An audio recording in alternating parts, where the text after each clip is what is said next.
Бүгін сіздермен үй жағдайында осындай керемет қырсылдап шығатын кепсе дайындаймыз. Ең алдымен голендерімізді тазалап жуып аламыз. Салқын суға жуу қажет. Сосын басқа ыдысымызға салқын суды алып, оған ең алдымен тұз саламыз.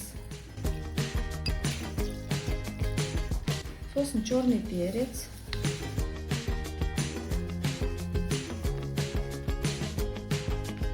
Сосын паприка саламыз.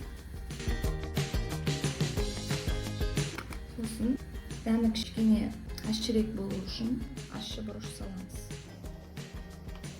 Ал ендеше 2 чесногымызды турап ішіне қосамыз. 2 чесногымызды турап алдық, саламыз. Сосын барлығын араластырамыз.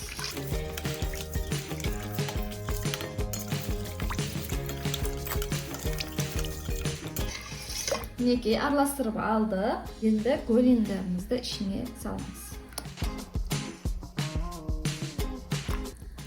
Естеріңізге сала кетейін, су салқын болуы қажет.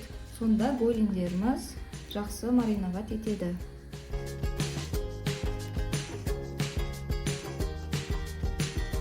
Мінекей голендеріміз толықтай судың ішіне шөгуі қажет.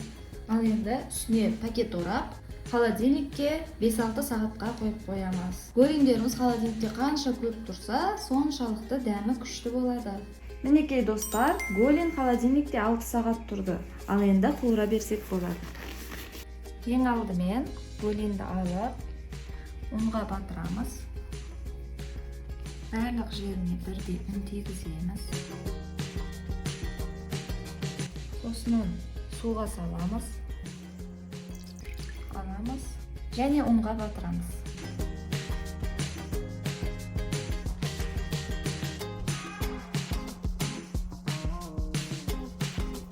Ұнның қалған шеттерін қағып жібереміз. Дайын болған голендерімізді қызып тұрған майымызға сала береміз.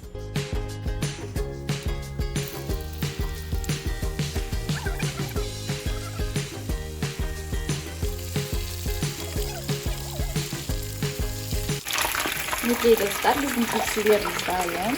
Енді ала береміз.